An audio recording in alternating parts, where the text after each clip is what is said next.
Hello again, everyone. Finally, I'm back with a new update on my Florida East Coast Panhandle Subdivision HR scale layout.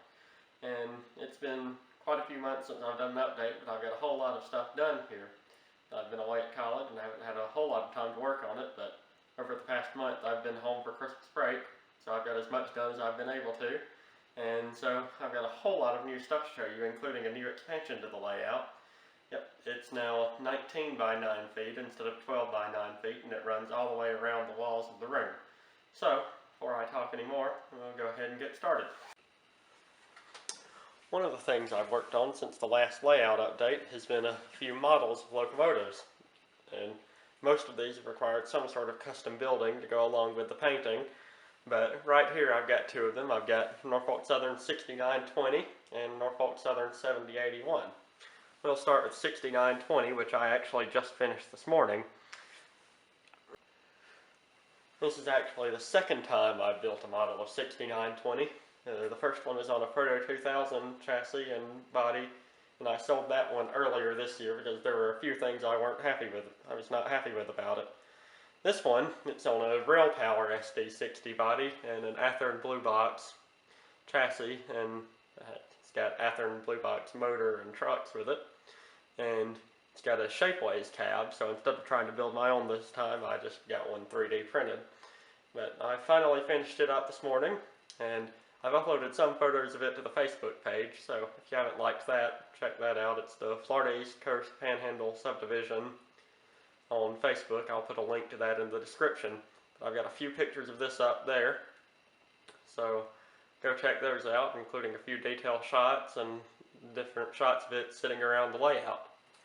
And then the second locomotive that I've got back here is Norfolk Southern 7081. 7081 is an Athearn Blue Box GP50 with a Canon Company high nose on it. One of my friends actually gave this locomotive to me while he was in the process of working on it, but he said he hadn't been working on it since the early 90s when he gave me some of his HR scale stuff, so I went ahead and finished it up. And so this is a Blue Box GP50. It's unpowered, because that's the chassis that it came with, and I don't think I'll end up powering it anytime soon. I've got enough other things to be working on, but it's been pretty well super detailed. It still needs the white frame stripe on it. I don't know when I'll get around to doing that, but other than that, all the decals are done, and it's got a few accurate details to it. Like the one thing particular about 7081 is the X-Conrail RS3L horn on the short hood, and it's actually still painted blue, so I made sure to model that. Then I've got the bell on the long hood and the Southern P5 down there, and that's about it for that. I'll try to get an update again on that whenever I get the frame stripe on. The third custom locomotive that I've done since my last layout update was Florida East Coast 2000, and it's a Athearn Blue Box GP40-2, but I made a few modifications to the shell of it to make it more accurate for a straight GP40, which is what 2000 was. I model the end of summer and early fall of 2012, which was actually the last year this locomotive was running. And so it sees service quite a bit, because it's actually one of my better runners, even though it's just got the stock Athearn Blue Box chassis with a Digitrax DCC decoder installed.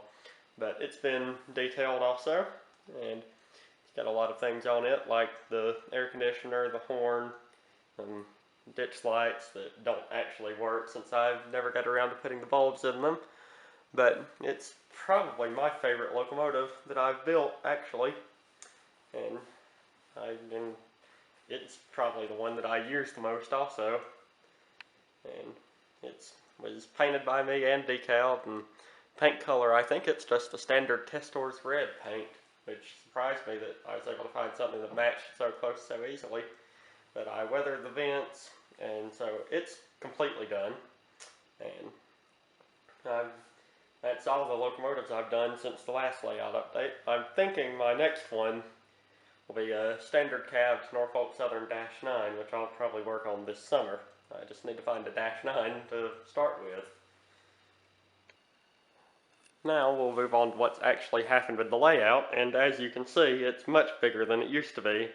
and I'm actually able to get all of the new section in this shot. So this is just an overview of it, but the extension, it's 7 feet by 9 feet, so now the layout takes up the whole room. And I assume if you've seen my earlier videos, you've seen most of the rest of the layout, but we'll move on to touring the new part now. One of the biggest operational improvements to the layout comes from the intermodal yard right here, which means I now have a place for my intermodal trains to set off and pick up cars. And right now I've just got a crane in there with some containers, but I've got a bunch of sheets of styrene that I've got sitting around, and eventually I'm going to get around to putting all of those down so it'll look like it's paved in there. And then I'm going to scratch build a building based off the yard tower at the Norfolk Southern Intermodal Yard in Austell, Georgia. And this yard's entirely fictional, just like a lot of the things on the layout, but I'm calling it the Northwest Florida Intermodal Facility, and it's located in Chipley, Florida, which is located on the Panhandle sub.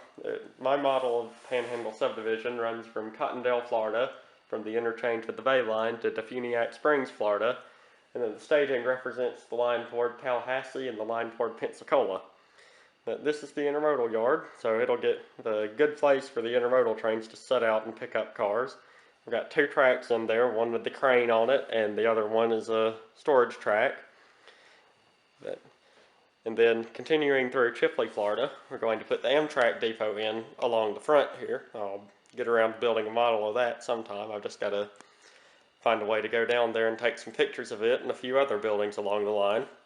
But there will be a street running in most of the foreground here, which is Florida State Road 10. And I'll have a couple buildings and some trees and stuff between the road and the tracks, but nothing too heavy since this is a fairly heavy operational area. Then continuing along that route, we come to the bridge over the Choctawhatchee River. The bridge over the Choctawhatchee is a Walther's Truss Bridge, and I painted and weathered it. I finished it up yesterday, and it's based off the real bridge over the Choctawhatchee River, except it's 1 span instead of 2, I believe. But I weathered it like the real thing, and it's running pretty good. And then I've got the US 10, or the Florida State Road 10 bridge in the foreground, just like in real life, as I'm trying to keep things fairly true to life, even though I'm operating the line as Florida East Coast instead of CSX. After crossing the river, the railroad comes around the curve into Westville, Florida, and there will be a couple industries and a little town here, but not too much. And then we come to the new lift-out bridge, which is another one of the big improvements, because now I don't have to duck under the layout to get into it. And this track right here, I will have a detachable photo backdrop of some grain silos representing a grain facility that's in Argyle, Florida. And I don't know when I'll get the backdrop actually printed out, but this track can hold 1 grain car. It's not a huge grain elevator, but when the gate's down during an operating session, it'll add a little bit of operating interest. And continuing on, we come to the huge paper mill, which would be near Defuniak Springs, Florida. And I've got the recovery boiler house and the warehouse that Walther's made, and I'm going to connect these with a conveyor belt sometime. I need to get a curved turnout to go right there that'll run to a tank car unloading spot beside the boiler house. This track runs into the warehouse where the cars are loaded with the paper, and the track back here will lead to the wood chip unloader and the pulping tanks. Behind there, we've got the entryway into the staging yard, or to continue through on the main line, which is really just for looks. I won't use it that much in real operating sessions, but that goes into the 2-track staging yard, which is a lot longer than it used to be, which is good because now I can fit a full train in there. Finally, back in Cottondale, we've got the interchange with the Bay Line, which is based off the real interchange. There's a tight connection in real life at Cottondale, and there's a diamond for the Bay Line to continue north to Dothan, but I modeled the end toward Panama City. And so it comes down, it's not very long, but we've got a gravel plant there's a gravel plant in Panama City, but I don't know that much about it.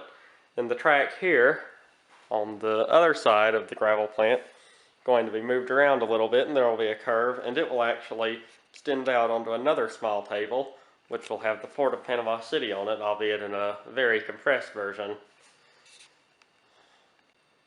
As far as hiding the staging yard goes, I'm looking for some sort of way to build a removable backdrop that will run behind the main line and between the two staging tracks.